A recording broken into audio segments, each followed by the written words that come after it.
ನಂದಣ್ಣ, ಇನ್ನೇನು ಪ್ರದಕ್ಷಿಣೆಯ ಹೊತ್ತಾಗಿದೆ.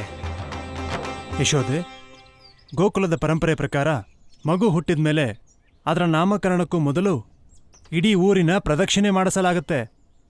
ಅದರಿಂದ ಮಗುಗೆ ಇಡೀ ಊರಿನ ಪರಿಚಯ ಆಗುತ್ತೆ. ಸರಿ, ಪ್ರದಕ್ಷಿಣೆಯ ಹೊತ್ತಾಗಿದೆ.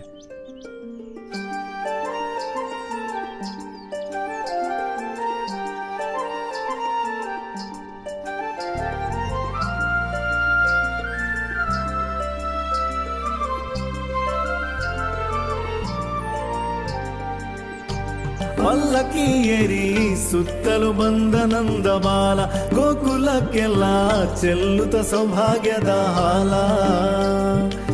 ನೀಡಲು ದರ್ಶನ ಬಾಲ ಗೋಪಾಲ, ನಂದಪುತ್ರಂಗೆ ಜೈ ಅನ್ನಿ, ನಂದಪುತ್ರಂಗೆ ಜೈ ಅನ್ನಿ, ನಂದಪುತ್ರಂಗೆ ಜೈ ಅನ್ನಿ, ನಂದಪುತ್ರಂಗೆ ಜೈ ಅನ್ನಿ.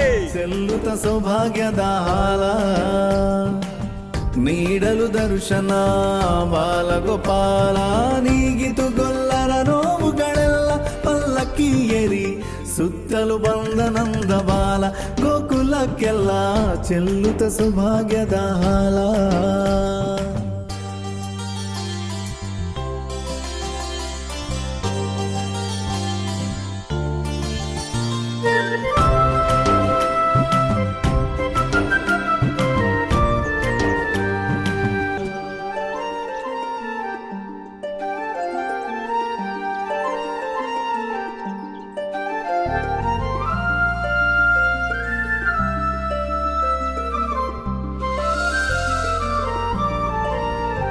ದೇವತೆಗಳು, ಯಕ್ಷ, ಋಷಿಮುನಿಗಳು, ಗಂಧರ್ವರು, ನೀವೆಲ್ಲರೂ ಒಟ್ಟಾಗಿ ಇಲ್ಲಿ ಏನಾದರೂ ವಿಶೇಷವಿದೆಯೇ? ಮಾತೆ, ಇಂತಹ ವಿಶೇಷ ಅವಕಾಶಗಳು ಯುಗ ಯುಗಗಳಲ್ಲಿ ಒಮ್ಮೆ ತಾನೇ ಬರುವುದು. ಮಾತೆ, ಇಂದು ಪ್ರಭುವಿನ ನಾಮಕರಣ ನಡೆಯ ಹೊರಟಿದೆ. ಅಲ್ಲಿ ನೋಡಿ, ನಂದಪುತ್ರ ಗೋಕುಲದ ಬೀದಿಗಳಲ್ಲಿ ದರ್ಶನಕ್ಕೆ ಹೊರಟಿದ್ದಾನೆ. ಮುಂದೆ ಅವರ ಅನೇಕ ಬಾಲಲೀಲೆಗಳು ಅಲ್ಲೇ ನಡೆಯಲಿವೆ. ನಂದಪುತ್ರಂಗೆ ಜೈ ಅನ್ನಿ, ನಂದಪುತ್ರಂಗೆ ಜೈ ಅನ್ನಿ. ಆ ಕಿರುಗೆಜ್ಜೆಯ ಪದ ಸುಮ ಕಂಡು ಮಣಿದಿತು ಭೂಮಿ ಪುಳಕಗೊಂಡು, ಮಣಿದಿತು ಭೂಮಿ ಪುಳಕಗೊಂಡು. ಶ್ಯಾಮನ ಚೆಲುವ ನೋಡುತ್ತ ಒಲವ ತಾಳಿದ ಜನರ ಕಣ್ಣುಗಳ ಪಲ್ಲಕ್ಕಿ ಏರಿ ಸುತ್ತಲು ಬಂದ ನಂದಲಾಲ, ಗೋಕುಲಕ್ಕೆಲ್ಲ ಚೆಲ್ಲುತ್ತ ಸೌಭಾಗ್ಯದ ಹಾಲ. ಹೇ ಪ್ರಭು, ನಾವೆಲ್ಲರೂ ನಿಮ್ಮ ಬಾಲಲೀಲೆಗಳನ್ನು ನೋಡಲು ಯುಗ ಯುಗಗಳಿಂದ ಪ್ರತೀಕ್ಷೆಯಲ್ಲಿದ್ದೇವೆ. ಸಮಯ ಬಂದಿದೆ. ನಿಮ್ಮ ಅನೇಕ ಬಾಲಲೀಲೆಗಳನ್ನು ಕಣ್ತುಂಬಿಕೊಳ್ಳಲು ಕಾಯುತ್ತಿದ್ದೇವೆ. ನಿಮ್ಮ ಬಾಲಲೀಲೆಗಳಿಂದಲೇ ಜಗದ ಜನತೆಗೆ ಬದುಕಿನ ಅರ್ಥ ತಿಳಿಯಲಿದೆ. ಭಯ, ಮೋಹ, ದುಃಖ, ಕಷ್ಟ, ಸಮಸ್ಯೆಗಳಿಂದ ಪಾರು ಮಾಡುವ ಲೀಲೆಗಳು ಅವು. ಪ್ರಭು, ನಿಮ್ಮ ಬಾಲಲೀಲೆಗಳನ್ನು ನೋಡುವ ಅವಕಾಶ ನಮಗೂ ದಯಪಾಲಿಸಿ. ನವಯುಗವಿದರ ಮೊದಲಲೆ ನೋಡಿ ನಾರಾಯಣನವತಾರದ ಮೂಡಿ, ನಾರಾಯಣನವತಾರ ನಿಮ್ಮ ಇಚ್ಛೆಯಂತೆಯೇ ಆಗಲಿ. ಶ್ಯಾಮನ ಚೆಲುವ ನೋಡುತ್ತ ಒಲವ ತಾಳಿದ ಜನರ ಕಣ್ಣುಗಳ ಪಲ್ಲಕ್ಕಿ ಏರಿ ಸುತ್ತಲು ಬಂದ ನಂದಲಾಲ, ಗೋಕುಲಕ್ಕೆಲ್ಲ ಚೆಲ್ಲುತ್ತ ಸೌಭಾಗ್ಯದ ಹಾಲ. ನಾರಾಯಣ ಭಕ್ತರೇ, ನಾವು ಗೋಕುಲದಲ್ಲಿ ವಾಸ ಮಾಡಲು ಮನುಷ್ಯ, ವೃಕ್ಷ, ಪಶು ಪಕ್ಷಿಗಳು ಹೀಗೆ ವಿವಿಧ ರೂಪದಲ್ಲಿ ಜನ್ಮ ತಾಳಬೇಕಿದೆ. ಈ ಮೂಲಕ ನಾವು ಪ್ರಭುವಿನ ಸಮಸ್ತ ಲೀಲೆಗಳಲ್ಲೂ ಜೊತೆಗಿರಬಹುದು. ನಾವು ಪ್ರಭು ವಿಷ್ಣುವಿನ ಸಖರಾಗುತ್ತೇವೆ. ಆಗ ಪ್ರತಿಕ್ಷಣ ಅವರೊಂದಿಗಿರಬಹುದು. ಶ್ಯಾಮನ ಚಂದಕ್ಕೆ ಗೋಪ ಗೋಪಿ ಜನ ಮೋಹಿತರಾಗಿ ಮರೆತಿರೆ ಮೈಮನ, ಮೋಹಿತರಾಗಿ ಮರೆತಿರೆ ಮೈಮನ. ಸುರಮುನಿ ವೃಂದ ನೋಡುತ್ತ ಚಂದ ಸ್ತುತಿಸಿರೆ ಭಕ್ತಿಯ ಬೀರಿ ಪಲ್ಲಕ್ಕಿ ಏರಿ ಸುತ್ತಲು ಬಂದ ನಂದಲಾಲ, ಪಲ್ಲಕ್ಕಿ ಏರಿ ಸುತ್ತಲು ಬಂದ ನಂದಲಾಲ, ಪಲ್ಲಕ್ಕಿ ಏರಿ ಸುತ್ತಲು ಬಂದ ನಂದಲಾಲ.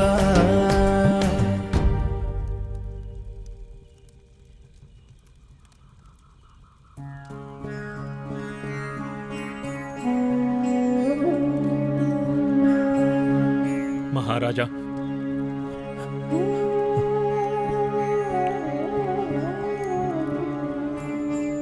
ಬಳಿ ಮಹಾರಾಜ, ನೀನೇನಾದರೂ ನಿಮ್ಮಿಬ್ಬರ ಈ ಸ್ಥಿತಿಯನ್ನು ನನ್ನಿಂದ ನೋಡಲಾಗುತ್ತಿಲ್ಲ.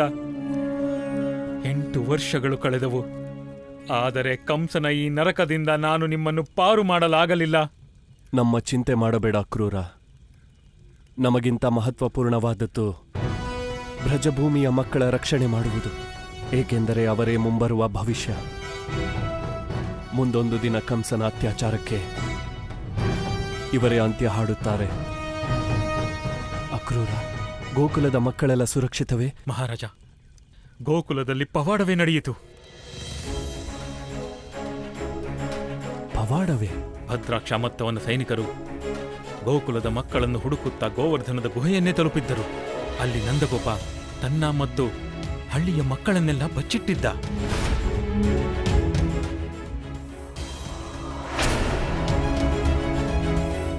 ಅಲ್ಲೇನೋ ಒಂದು ಪವಾಡವೇ ನಡೆಯುತ್ತಂತೆ ಮಹಾರಾಜ.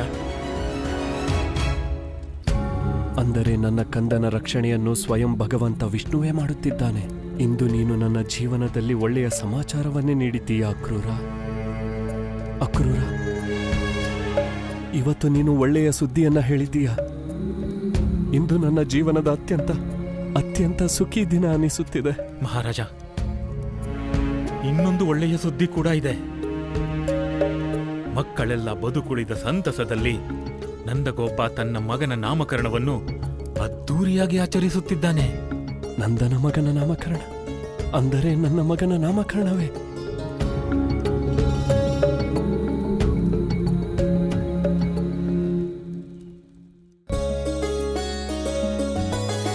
ನೀಲಗೆ ಕಾಡಿಗೆ ತಿಲಕವನಿರಿಸಿ, ಕಾಲಿಗೆ ಗೆಜ್ಜೆ ಕಂಕಣ ಕೈಗೆ ತೊಡಿಸಿ, ಸಕಲಾಭರಣಗಳಿಡಿಸಿ ಯಶೋದೆ ಲೋಕನಾಯಕನ ಚೆಲುವನು ಮುದದೆ ರೋಹಿಣಿ ನಂದರೊಡನೆ ನೋಡಿದಳು. ಕಂಡವರೆಲ್ಲರೂ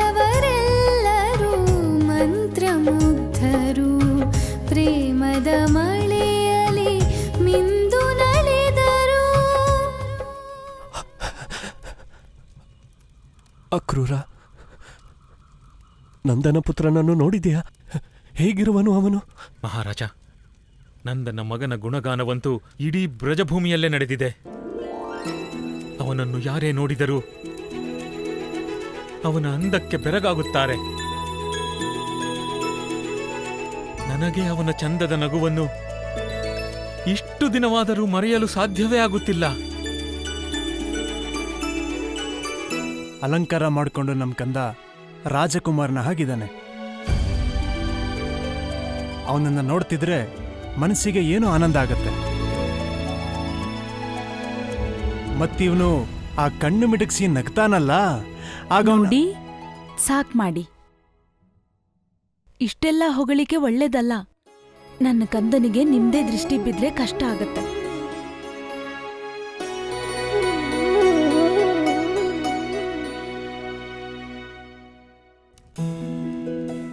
ಗೋಕುಲವಾಸಿಗಳು ಹೇಳುವಂತೆ ನಂದ ಯಶೋದೆಯರ ಮಗ ಹುಟ್ಟಿದ ಮೇಲಂತೂ ಗೋಕುಲದಲ್ಲಿ ಎಲ್ಲವೂ ಶುಭವೇ ಆಗುತ್ತಿದೆಯಂತೆ. ಆಗಲೇಬೇಕು. ಅಶುಭಗಳ ನಾಶಕ್ಕೆ ನನ್ನ ಕಂದನ ಜನ್ಮವಾಗಿದೆ. ಹೌದಾ? ಗೋಕುಲದ ನಿವಾಸಿಗಳು ನಂದನ ಮಗನ ಬಗ್ಗೆ ಇನ್ನೇನು ಹೇಳುತ್ತಾರೆ? ಕ್ಷಮಿಸಿ ಮಹಾರಾಜ, ಆದರೆ ನಂದನ ಮಗನ ಬಗ್ಗೆ ಇಷ್ಟೊಂದು ಕಾಳಜಿ? ಅಕ್ರೂರ,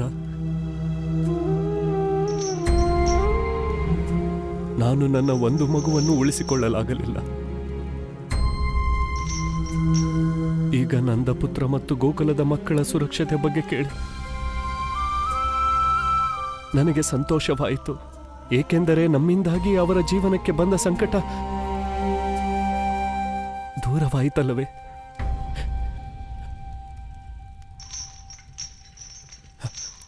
ಅಕ್ರೂರ, ನೀನು ಇಲ್ಲಿಂದ ಹೊರಡು. ಕಂಸನ ಸೈನಿಕರು ನೀನು ಇಷ್ಟು ಹೊತ್ತು ಇಲ್ಲಿರುವುದನ್ನು ನೋಡಿದರೆ ನಿನ್ನ ಮೇಲೆ ಸಂದೇಹ ಬರುವುದು ನೀನು ಕಂಸನ ಜೊತೆಗಿಲ್ಲ ಎಂದು. ಅಪ್ಪಣೆ ಮಹಾರಾಜ.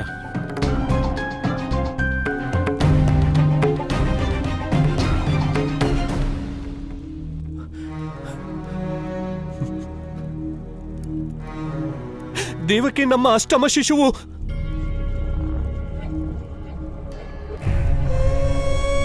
ಇದೆಂಥ ದುರ್ವಿಧಿ ದೇವಕಿ.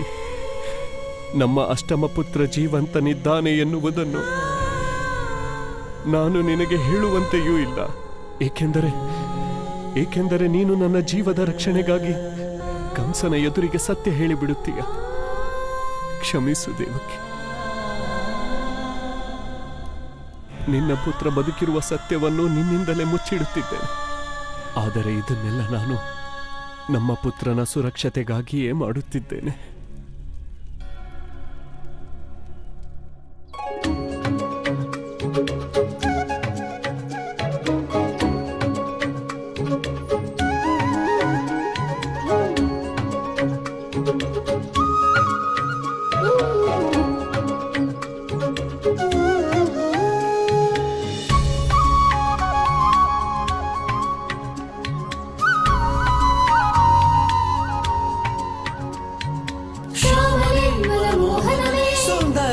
ತುಂಟನೆ ನೊಂದ ನೆಂಟನೆ ಕ್ಷೇಮನೆ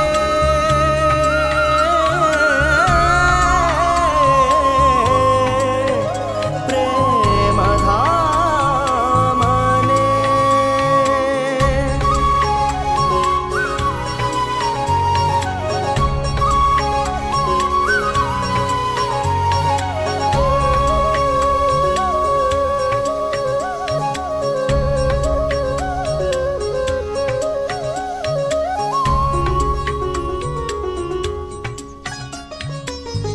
ಅಣ್ಣ, ಈ ಇಬ್ಬರು ಮಕ್ಕಳ ಜೋಡಿಯಂತೂ ಸಾಕ್ಷಾತ್ ಪ್ರಭು ವಿಷ್ಣು ಮತ್ತು ಮಾತೆ ಜೋಡಿ ತರ ಇದೆ.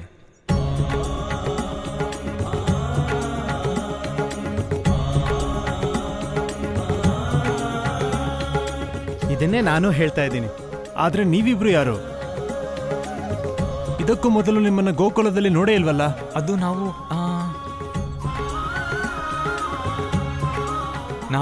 ನಾವು ಯಾರು ಅಂತ ನೀನೇ ಹೇಳು ಶೃಂಗಿ. ನಾವು ಯಮುನಾ ಆಚೆ ಒಂದು ಋಷಿಗಳ ಆಶ್ರಮ ಇದೆಯಲ್ಲ, ಅಲ್ಲಿಂದ ಬಂದಿದ್ದೀವಿ. ಋಷಿಗಳ ಆಶ್ರಮನ? ಹಾ, ಮತ್ತೆ ಪೂರ್ಣೇಶ್ವರಿ ಬರ್ತಾ ಇರ್ತಾರೆ ಅಲ್ಲಿ. ನಾವು ಅವ್ರನ್ನ ಕರ್ಕೊಂಡು ಬರ್ತೀವಿ. ಮಾತೆ ಪೂರ್ಣೇಶ್ವರಿ ಯಾಕಿನ್ನೂ ಬಂದಿಲ್ಲ?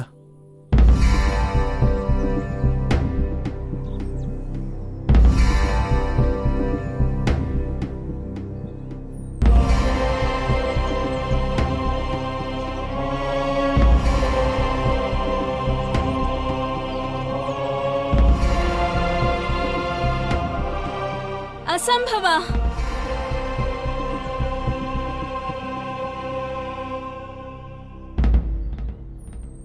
ಮಕ್ಕಳ ನಾಮಕರಣದ ಸಮಯ ಮೀರುತ್ತಿದೆ. ಅವರಿಗೆ ಮಕ್ಕಳ ಜಾತಕ ಬರೆಯೋದಕ್ಕೆ ಇಷ್ಟೊಂದು ಸಮಯ ಬೇಕೆ? ಚತುರ್ಭಾವ ಸಿಂಹ ರಾಶಿಯಲ್ಲಿ ಸೂರ್ಯದೇವ, ಪಂಚಮ ಭಾವ ಕನ್ಯಾ ರಾಶಿಯಲ್ಲಿ ಬುಧ,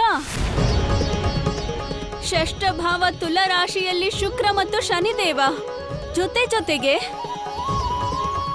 ಇವರಿಬ್ಬರ ಜಾತಕದಲ್ಲಿ ಎಲ್ಲ ನಕ್ಷತ್ರ ಗ್ರಹಗಳು ತಮ್ಮ ತಮ್ಮ ಸ್ವಯಂ ರಾಶಿಯ ಉಚ್ಚಾವಸ್ಥೆಯಲ್ಲಿದ್ದಾರೆ. ಇದು ಹೇಗೆ ಸಾಧ್ಯ? ಯಾವುದೇ ಮನುಷ್ಯನಿಗೆ ಇಂತಹ ಗ್ರಹಗತಿಗಳಿರಲು ಹೇಗೆ ಸಾಧ್ಯ? ಎಲ್ಲ ಗ್ರಹ ಗೋಚರ ನಕ್ಷತ್ರ ಫಲಗಳ ಪೂರ್ಣ ರೂಪ ಭಗವಂತ ವಿಷ್ಣು ಮತ್ತು ಮಾತೆ ಲಕ್ಷ್ಮೀ ದೇವಿ ಕುಂಡಲಿಯಲ್ಲಷ್ಟೇ ಇದೆ. ಅಂದರೆ ಸಾಕ್ಷಾತ್ ಭಗವಂತ ವಿಷ್ಣು ಮಾತೆ ಲಕ್ಷ್ಮಿಯರೇ ಮನುಷ್ಯ ರೂಪದಲ್ಲಿ ಪೃಥ್ವಿಯಲ್ಲಿ ಅವತರಿಸಿದ್ದಾರೆ.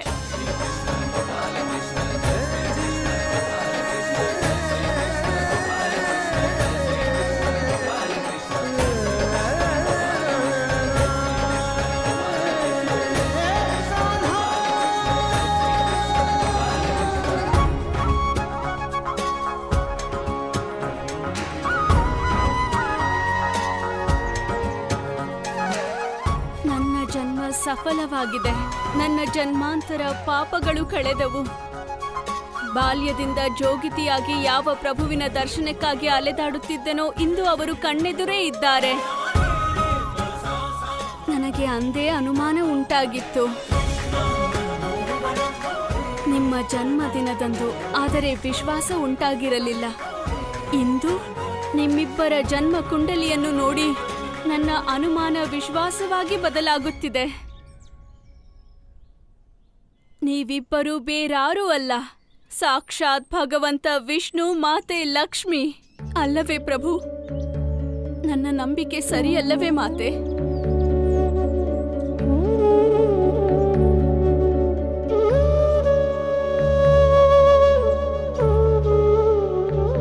ಪ್ರಭು, ದೇವಿ ಪೂರ್ಣೇಶ್ವರಿ ಸತ್ಯಕ್ಕೆ ಸಮೀಪವಿದ್ದಾಳೆ. ಆಕೆಗೆ ತನ್ನ ಜ್ಞಾನ ಮತ್ತು ಭಕ್ತಿಯಿಂದ ನಂದಪುತ್ರನ ಅವತಾರದ ಬಗ್ಗೆ ತಿಳಿದು ಬಿಟ್ಟರೆ? ನಿನ್ನ ಮಾತು ಸತ್ಯ. ದೇವಿ ಪೂರ್ಣೇಶ್ವರಿ ತನ್ನ ಇಡೀ ಜೀವನವನ್ನು ನನ್ನ ಭಕ್ತಿಯಲ್ಲೇ ಕಳೆದಿದ್ದಾಳೆ. ಈ ಜನ್ಮ ಮಾತ್ರವಲ್ಲ, ಹಿಂದಿನ ಹಲವಾರು ಜನ್ಮಗಳಲ್ಲಿಯೂ ಆಕೆ ಮಾಡಿರುವ ಪುಣ್ಯದ ಫಲದಿಂದಲೇ ನನ್ನ ದರ್ಶನವಾಯಿತು. ಆದರೆ ಆ ಸಮಯ ಇನ್ನೂ ಬಂದಿಲ್ಲ ದೇವಿ. ತನ್ನ ಭಕ್ತಿ, ಶ್ರದ್ಧೆ ಮತ್ತು ಪೂರ್ವ ಜನ್ಮದ ಕರ್ಮಗಳ ಕಾರಣದಿಂದ ಆಕೆಗೆ ನನ್ನ ಬಗೆಗಿನ ಅರಿವಾದರೂ ಇದೇ ನನ್ನ ಪರಮಾವತಾರ ಎಂದು ಆಕೆಗೆ ಇಷ್ಟು ಬೇಗ ತಿಳಿಯದು. ನಿಮ್ಮ ದಾಸಿಯ ಮೇಲೆ ದಯೆ ತೋರಿ ಪ್ರಭು. ಒಂದೇ ಒಂದು ಪುಟ್ಟ ಸಂಕೇತ ಸಾಕು. ಏನಾದರೂ ಸರಿ, ಹೇಗಾದರೂ ಮಾಡಿ ನನಗೆ ತಿಳಿಸಿಕೊಡಿ. ನೀವೇ ನನ್ನ ಆರಾಧ್ಯ ದೈವ ಎಂದು. ನನ್ನ ಮುಂದಿನ ಇಡೀ ಜೀವನ ಕರುಣಾಕರನಾದ ಭಗವಂತ ವಿಷ್ಣುವಿನ ಸಾನ್ನಿಧ್ಯದಲ್ಲೇ ಕಳೆಯುತ್ತೇನೆ. ಹೇಳಿ ಪ್ರಭು. ಮಾತೆ, ನಾಮಕರಣದ ಎಲ್ಲಾ ತಯಾರಿಗಳು ಪೂರ್ತಿಯಾಗಿದೆ. ಮತ್ತೆ ನಾವೆಲ್ಲರೂ ಮಗುವಿನ ಹೆಸರು ಏನು ಅಂತ ತಿಳ್ಕೊಳ್ಳೋದಕ್ಕೆ ಕಾಯ್ತಾ ಇದ್ದೀವಿ.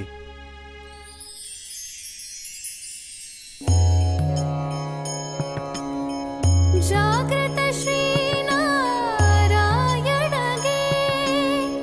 ಇರುತ್ತಿರೆ ಸಾವಿರ ನಾಮ. ನಾಮಕರಣ ಶಾಸ್ತ್ರವು ನಡೆದಿಹುದು, ನಲಿದಿರೆ ಗೋಕುಲಧಾಮ.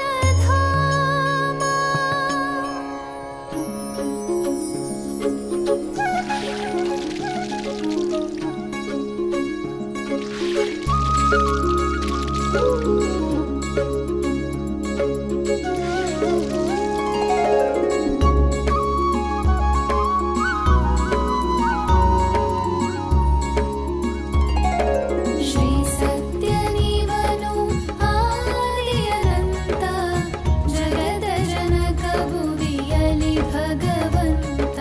ಶ್ರೀ ಸತ್ಯ ನೀವನು ಆದಿಯನಂತ, ಜಗದ ಜನಕ ಭುವಿಯಲಿ ಭಗವಂತ. ಅವತರಿಸಿ ಹನಿವ ದ್ವಾಪರದಿ, ನಾಮಕರಣವಿಂದು ನಂದನ ಗ್ರಹದಿ. ಗೋವಳರೆಲ್ಲರೂ ಕರೆಯುವ ಹೆಸರು, ಕರೆದು ಕರೆದು ಭವ ಕಳೆಯುವ ಹಸಿರು.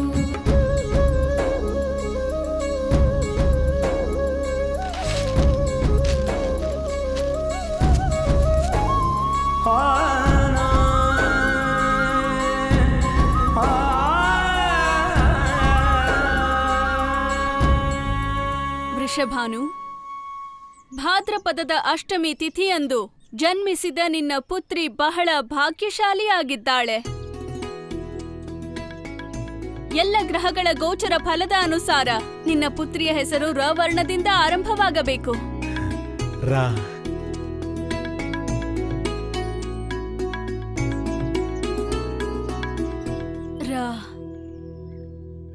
ರಾಧಾ.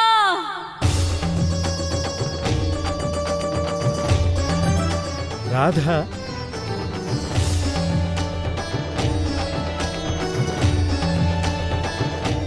ರ ಅಂದರೆ ಮೋಕ್ಷ, ಧ ಎಂದರೆ ಪ್ರಾಪ್ತಿ.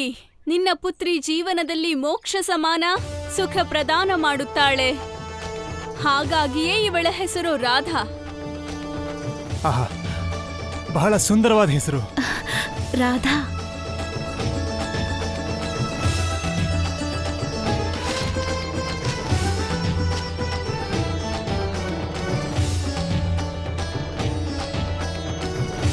ನಂದಗೋಪ, ನಿನ್ನ ಪುತ್ರನ ಕುಂಡಲಿಯಲ್ಲಿ ಎಲ್ಲ ಗ್ರಹ ನಕ್ಷತ್ರಗಳು ತಮ್ಮ ಸ್ವಯಂ ರಾಶಿಯಲ್ಲಿ ಉಚ್ಚ ಸ್ಥಾನದಲ್ಲಿವೆ. ಇದು ಬಹಳ ಅಪರೂಪ ಮತ್ತು ದಿವ್ಯ. ಜೊತೆಗೆ ಗ್ರಹಗಳ ಗೋಚರಾನುಸಾರವಾಗಿ ನಿನ್ನ ಪುತ್ರನ ಹೆಸರು ಕಾವರ್ಣದಿಂದ ಇರಬೇಕು. ನಿನ್ನ ಪುತ್ರನ ನಾಮಧೇಯ ಕೃಷ್ಣ.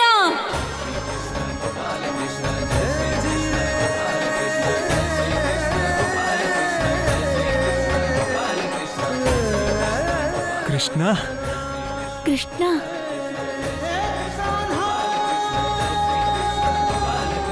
ಕೃಷ್ಣ ಎಂದರೆ ಈಶ್ವರನಂತೆ ದಿವ್ಯ. ರಾಧಾ ಕೃಷ್ಣ ರಾಧಾ ಕೃಷ್ಣ ರಾಧಾ ಕೃಷ್ಣ ರಾಧಾ ಕೃಷ್ಣ ರಾಧಾ ಕೃಷ್ಣ ರಾಧಾ ಕೃಷ್ಣ ರಾಧಾ ಕೃಷ್ಣ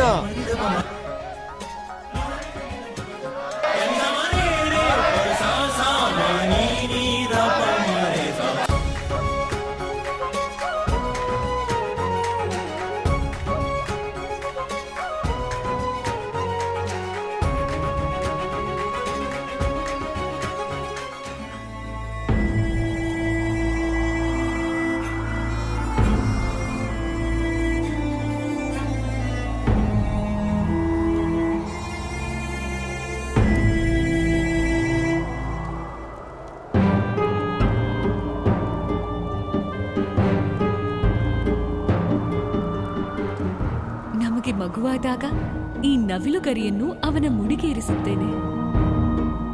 ಈ ನಿನ್ನ ತಾಯಿಯನ್ನು ಕ್ಷಮಿಸಿ ಬಿಡು. ನಾನು ನಿನ್ನ ಜೀವನವನ್ನು ಉಳಿಸಿಕೊಳ್ಳಲಿಲ್ಲ ಮತ್ತು ಈ ನವಿಲುಗರಿಯನ್ನು ನಿನ್ನ ಮುಡಿಗೇರಿಸಲು ಆಗಲಿಲ್ಲ. ಕ್ಷಮಿಸು ನನ್ನನ್ನು, ಕ್ಷಮಿಸು ನನ್ನನ್ನು.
ರಾಧಾ ಕೃಷ್ಣ ರಾಧಾ ಕೃಷ್ಣ ರಾಧಾ ಕೃಷ್ಣ ರಾಧಾ ಕೃಷ್ಣ.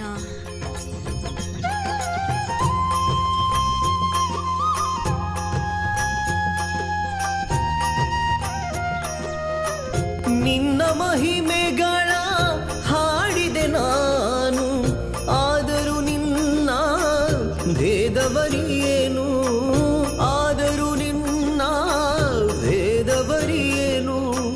ಮೀನಿಹೆ ನೀರಲಿ ಹರಿವ ನಿಲನಲಿ, ಧಗ ಧಗವೆನು ತಲಿಯುರಿವ ಅನಲನಲಿ. ಶ್ರೀಕೃಷ್ಣ ಗೋವಿಂದ ಹರೇ ಮುರಾರೇ, ಹೇ ನಾಥ ನಾರಾಯಣ ವಾಸುದೇವ. ರಾಧೇಶ್ಯಾಮ್ ರಾಧೇಶ್ಯಾಮ್.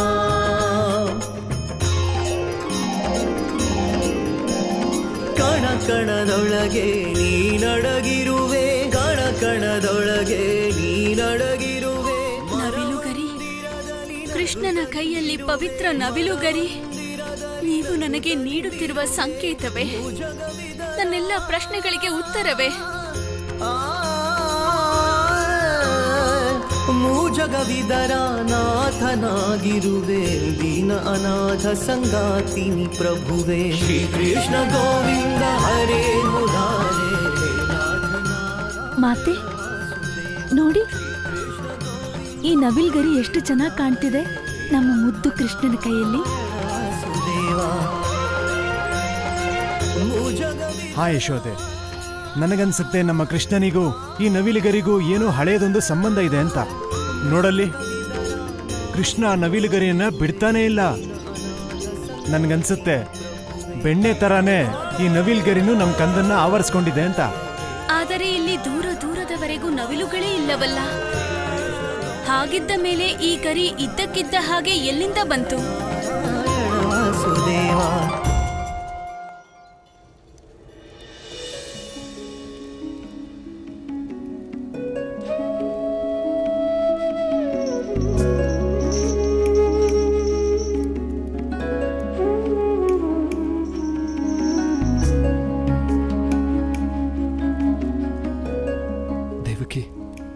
ದೇವಕಿ, ನಿನ್ನ ನೋವು ನನಗೆ ತಿಳಿದಿದೆ.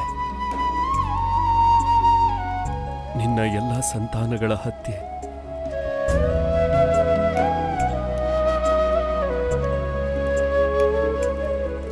ನಿನ್ನನ್ನು ಸಮಾಧಾನಿಸಲು ನನ್ನ ಬಳಿ ಶಬ್ದವೇ ಇಲ್ಲ ದೇವಕಿ.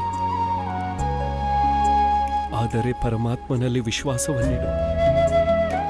ಅದೇನೇ ಆಗಲಿ, ನಾವು ಸೋಲನ್ನೊಪ್ಪಬಾರದು. ಸತ್ಯವಚನ ಭಾವನವರೇ. ಭಾವನವರು ಸತ್ಯವನ್ನೇ ಹೇಳಿದ್ದಾರೆ ದೇವಕಿ. ಧೈರ್ಯ ಕಳೆದುಕೊಳ್ಳಬಾರದು, ಸೋಲನಂತೂ ಒಪ್ಪಲೇಬಾರದು. ಸೋಲದವರಿಗೆ ಕೊನೆಯಲ್ಲಿ ವಿಜಯ ಸಿಗುತ್ತದೆ ಮತ್ತು ನೀನು ವಿಜಯದ ಎಷ್ಟೊಂದು ಸಮೀಪದಲ್ಲಿರುವೆ. ನಿನ್ನ ದುಃಖದ ದಿನಗಳು ಇನ್ನೇನು ಕೊನೆಯಾಗುತ್ತಿವೆ. ಕೆಲವೇ ದಿನ, ಅಂದರೆ 1 ದಿನ, 2 ದಿನ, 3 ದಿನ ಅಥವಾ 1 ಸಪ್ತಾಹ.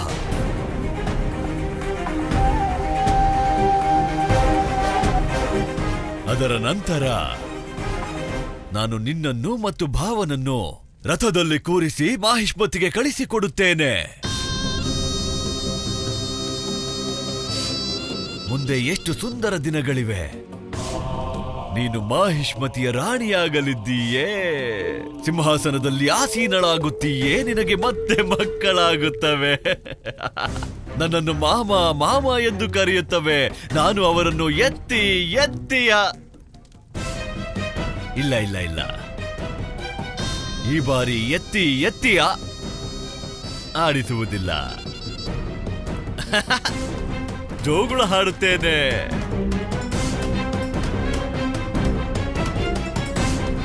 ಆದರೆ ನೀನು ನನ್ನನ್ನು ಮರೆಯಬೇಡ ಸೋದರಿ.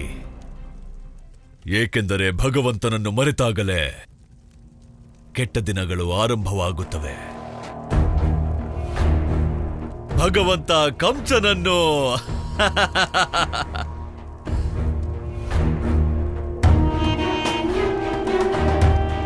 ಪ್ರಾಪ್ತಿ, ನೀನು ಹೀಗೆ ನಿಂತಲ್ಲಿಯೇ ನಿಂತು ನಿನ್ನ ನಾದಿನಿಯ ಮುಖ ನೋಡುತ್ತಿರುತ್ತೀಯ. ಹಸಿವಿನಿಂದ ಸಾಯಬೇಕೆ ಅವರು? ಕೊಡು.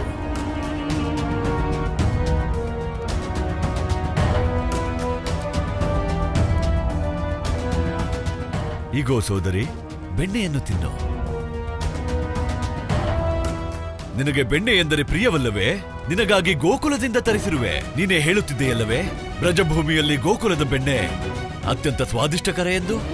ಸೋದರಿ, ತಗೋ, ಹೊಟ್ಟೆ ತುಂಬ ತಿನ್ನು.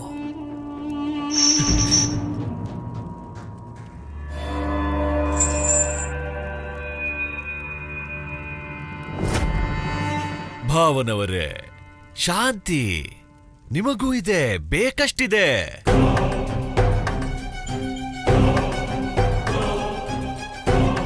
ತನ್ನತನವನ್ನೇ ಮರೆಯುತ್ತಿದ್ದಾಳೆ ದೇವಕಿ. ತನ್ನದೇ ಮಕ್ಕಳ ಹಂತಕನ ಕೈಯಲ್ಲಿ ಆಹಾರವನ್ನು ಸೇವಿಸುತ್ತಿದ್ದರೂ ಅದನ್ನು ವಿರೋಧಿಸುವ ಶಕ್ತಿ ಕಳೆದುಕೊಂಡಿದ್ದಾಳೆ. ಸೋದರಿ, ನೀನು ನನ್ನನ್ನು ಕೇಳಲೇ ಇಲ್ಲ. ನಾನು ನಿನ್ನನ್ನು, ಭಾವನನ್ನು ಬಿಡುಗಡೆ ಏಕೆ ಮಾಡುತ್ತಿದ್ದೇನೆಂದು ಗೊತ್ತಿದೆ. ನೀನು ಕೇಳಲಾರೆ. ನೀನು ಕೇಳು, ಇಲ್ಲ ಬಿಡು. ಹೇಳುವುದು ನನ್ನ ಕರ್ತವ್ಯ. ಪೂತನಿ ಹೊರಟಿದ್ದಾಳೆ ನಿನ್ನ ಅಷ್ಟಮ ಶಿಶುವಿನ ಹುಡುಕಾಟಕ್ಕೆ. ನಿನ್ನ ಅಷ್ಟಮ ಶಿಶು ಸಿಕ್ಕ ಕೂಡಲೇ ಉಳಿದ ಮಕ್ಕಳಂತೆ ಅದನ್ನು ಕೊಲ್ಲುತ್ತೇನೆ. ಚಿಂತಿತಳಾಗಬೇಡ ಸೋದರಿ. ಅದಾದ ಮೇಲೆ ನಿನ್ನ ಈ ಸೋದರ ಸುರಕ್ಷಿತ. ನಂತರ ನೀನು ಮತ್ತು ಭಾವನವರು ಕೂಡ ಸುಖಿ. ಪಾಪಿ ಕಂಸ, ಅದೆಷ್ಟು ನಗಬೇಕೋ ನಗು. ಆದರೆ ನಾನು ನಿನ್ನನ್ನು ಎಂದೆಂದಿಗೂ ಕ್ಷಮಿಸಲಾರೆ. ನಿನ್ನ ಈ ಪಾಪಗಳ ದಂಡ ನಿನಗೆ ಖಂಡಿತ ಸಿಗುತ್ತದೆ ಕಂಸ. ಭಾವ, ನನ್ನ ಸೋದರಿಯನ್ನು ಚೆನ್ನಾಗಿ ನೋಡಿಕೊಳ್ಳಿ.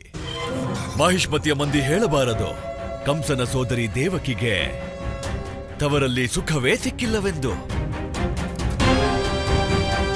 ಚಾಣೂರ, ವಿಚಾರಿಸು ಪೂತನಿ ಎಲ್ಲಿರುವಳೆಂದು.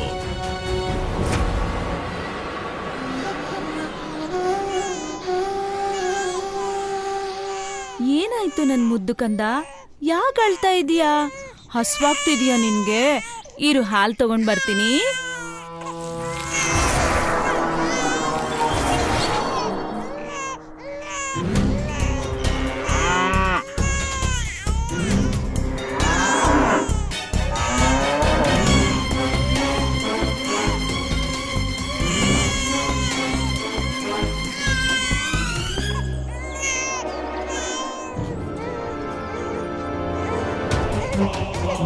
ನನ್ ಮುದ್ದು ಕಂದಂಗೆ ಹಸ್ವಾಗ್ತಿದೆ ಅಲ್ವಾ?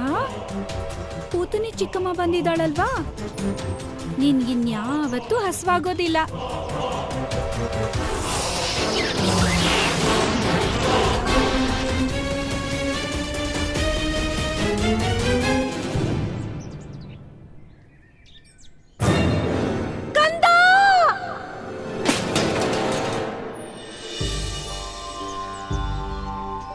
ಯಶೋದೆ, ನಿನ್ನ ಪುತ್ರನಲ್ಲಿ ಎಲ್ಲ ದೇವತೆಗಳ ಆವಾಸವಿದ್ದಂತೆ ಕಾಣುತ್ತದೆ. ನಾಮಕರಣದ ಸಮಯದಲ್ಲಿ ನಿನ್ನ ಪುತ್ರನ ಕೈಯಲ್ಲಿ ನವಿಲುಗರಿ ಇರುವುದು ಬಹಳ ಶುಭ ಲಕ್ಷಣ. ಏಕೆಂದರೆ ನವಿಲುಗರಿಯಲ್ಲಿ ಎಲ್ಲ ದೇವತೆಗಳು ವಾಸಿಸುತ್ತಾರೆ. ನನಗ್ ಗೊತ್ತಾಗ್ಲಿಲ್ಲ ಮಾತೆ, ನವಿಲ್ಗರಿಲಿ ದೇವತೆಗಳು ವಾಸ ಮಾಡ್ತಾರ? ಹೌದು ಯಶೋದೆ. ತ್ರೇತಾಯುಗದಲ್ಲಿ ಅಹಂಕಾರಿ ರಾವಣನು ದೇವತೆಗಳನ್ನು ಪರಾಜಯಗೊಳಿಸಿ ಅಂತ್ಯಗೊಳಿಸುವ ನಿಶ್ಚಯ ಮಾಡಿದಾಗ ಎಲ್ಲ ದೇವತೆಗಳು ತಮ್ಮ ಜೀವ ಉಳಿಸಿಕೊಳ್ಳಲು ಸುರಕ್ಷಿತ ಸ್ಥಾನ ಹುಡುಕತೊಡಗಿದರು. ಆದರೆ ರಾವಣನ ಅಸೀಮ ಶಕ್ತಿಯಿಂದ ಅವರಿಗೆ ಸುರಕ್ಷಿತ ಸ್ಥಾನ ದೊರಕಲಿಲ್ಲ. ಆಗ ನವಿಲುಗಳು ದೇವತೆಗಳನ್ನು ತಮ್ಮ ಗರಿಯೊಳಗೆ ಹುದುಗಿಸಿಕೊಂಡು ಕಾಪಾಡಿದವು. ಆಗ ದೇವತೆಗಳು ನವಿಲುಗಳಿಗೆ ವರವನ್ನಿತ್ತು ಎಂದೆಂದಿಗೂ ನವಿಲುಗರಿಯಲ್ಲಿ ವಾಸಿಸುತ್ತೇವೆಂದರು. ಅಂದಿನಿಂದ ನವಿಲುಗರಿಗಳಲ್ಲಿ ಕಣ್ಣು ಮೂಡಿದವು. ಈ ಕಣ್ಣುಗಳೇ ನವಿಲುಗರಿಗಳಲ್ಲಿ ದೇವತೆಗಳ ವಾಸದ ಪ್ರತೀಕವಾಗಿದೆ.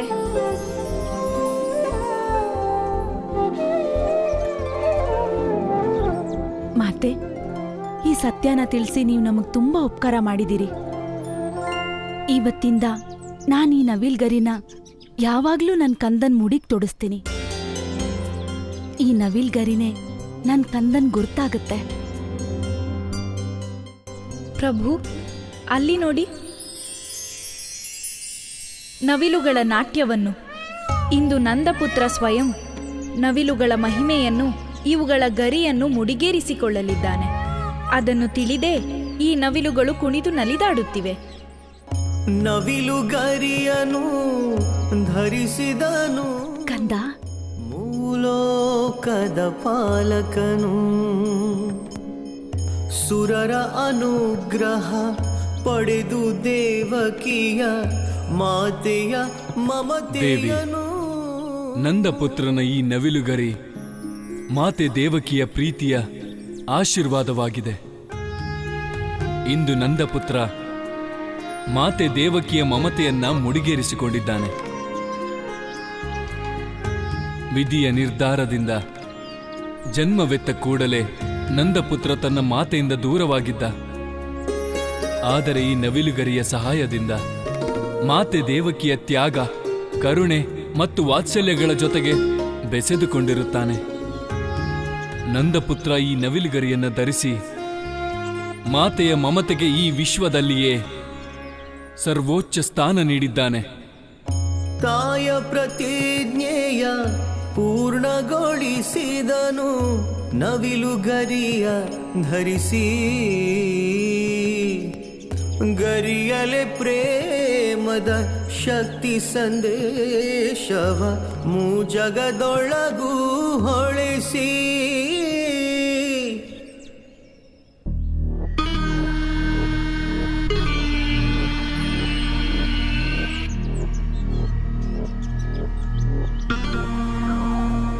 ಪೂತನಿ, ಹಿಂದೇಕೋ ನಿನಗೆ ಭಗವಂತ ಕಂಸನ ಕೃಪಾದೃಷ್ಟಿ ಬಿದ್ದಂತಿದೆ.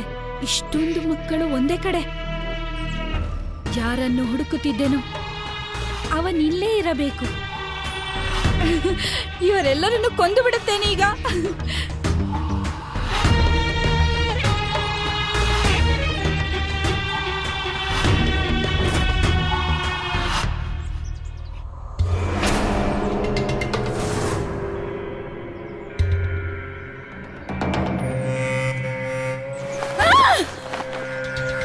ಮೋಸ! ಪೂತನಿಗೆ ಮೋಸ! ಹೊಡಿರಿ, ಹೊಡಿರಿ ಅವಳನ್ನ, ಬಿಡ್ಬೇಡಿ, ಹಿಡೀರಿ, ಹೊಡಿರಿ ಅವಳನ್ನ, ಹೊಡಿರಿ, ಬಿಡ್ಬೇಡಿ, ಹಿಡ್ಕೊಳ್ಳಿ, ಹೊಡಿರಿ, ಹೊಡಿರಿ ಅವಳನ್ನ, ಹಿಡ್ಕೊಳ್ಳಿ, ಬಿಡ್ಬೇಡಿ, ಬಿಡ್ಬೇಡಿ, ಹಿಡ್ಕೊಳ್ಳಿ ಅವಳನ್ನ, ಹೊಡಿರಿ. ಕೊನೆಗೂ ಸಿಕ್ಕಿದ್ಲು ಈ ಪಾಪಿ. ನೋಡ್ರಪ್ಪ, ಇವಳೆ ಆ ಪಿಶಾಚಿ, ಇವಳೆ ನಮ್ಮ ಹಳ್ಳಿ ಮಕ್ಕಳನ್ನೆಲ್ಲ ಕೊಂದವಳು. ಹೊಡಿರಿ ಅವಳನ್ನ, ಸಾಯಿಸಿ, ಸಾಯಿಸಿ ಅವಳನ್ನ, ಹೊಡಿರಿ, ಹೊಡಿರಿ, ಸಾಯಿಸಿ, ಸಾಯಿಸಿ, ಹೊಡಿರಿ.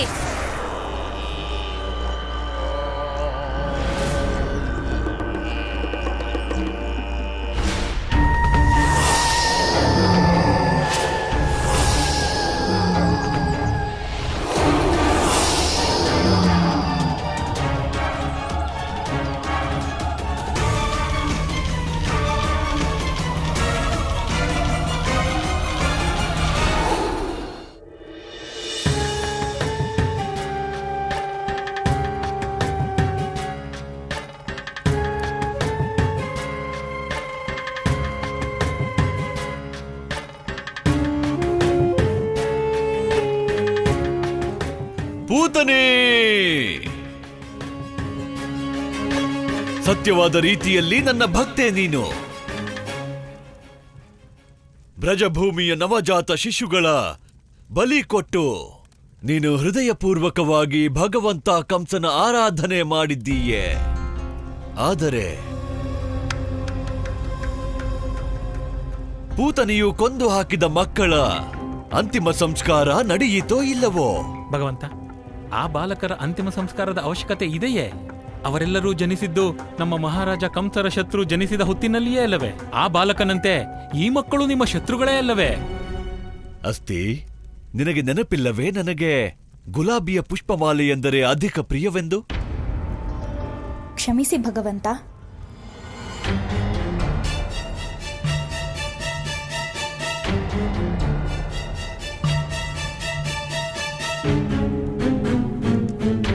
ಚಾಣೂರ, ಭಗವಂತ ಎಂದಿಗೂ ಯಾರ ಶತ್ರು ಆಗಿರುವುದಿಲ್ಲ. ಭಗವಂತ ಶತ್ರು ಹಾಗೂ ಸಖನಿಗೂ ಮಿಗಿಲಾಗಿರುತ್ತಾನೆ. ಅವರ ಮನಸ್ಸಿನಲ್ಲಿ ಕರುಣೆ ಇರುತ್ತದೆ. ಆ ಮಕ್ಕಳು ನನ್ನನ್ನು ಶತ್ರು ಎಂದುಕೊಂಡರೂ ಪರವಾಗಿಲ್ಲ. ನಾನು ಅವರನ್ನು ಎಂದಿಗೂ ಶತ್ರುಗಳಂತೆ ಭಾವಿಸುವುದಿಲ್ಲ. ಅದಕ್ಕಾಗಿಯೇ ಅವರ ಅಂತಿಮ ಸಂಸ್ಕಾರ ವಿಧಿವತ್ತಾಗಿ ಮಾಡಿಸುವುದು ನನ್ನ ಧರ್ಮ. ಏಕೆಂದರೆ ಅವರ ಮಾತಾಪಿತರಿಗೆ ಭಗವಂತ ಕಂಸನ ಮಹಿಮೆ ಮತ್ತು ಮಹತ್ತತೆಯ ಜ್ಞಾನವಿರಬೇಕು.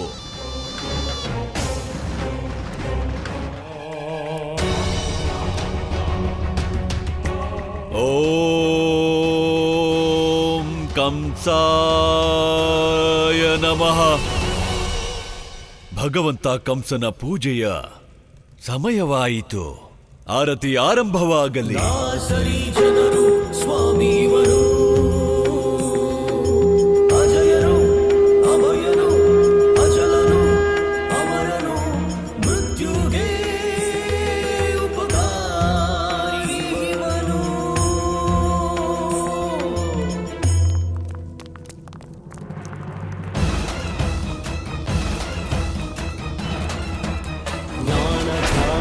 ಜ್ಞಾನ ಪಡೆದೆನು ಸ್ವಯಂಭೂ ಪರ ಶಿವನು ನಾನು.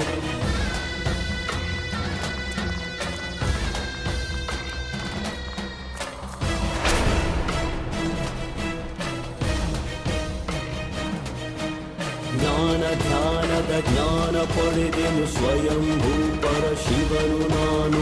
ಉತ್ತಮನು ಸರ್ವೋತ್ತಮನು ಎತ್ತರದ ಗಿರಿ ಶಿಖರ ನಾನು. ಯದು ಕುಲಜನು ಕಂಸರಾಜನು ಮಹಾಬಲಿ ನಾನೇ. ಕಾಲನು ಕಾಲನೇಲಿಯ ಕುಲಜಲದ ಭೂವಸುಧೆಯ ಪ್ರಭು ನಾನೇ. ಪ್ರಬಲನು ಅಸುರ ರಾಜನು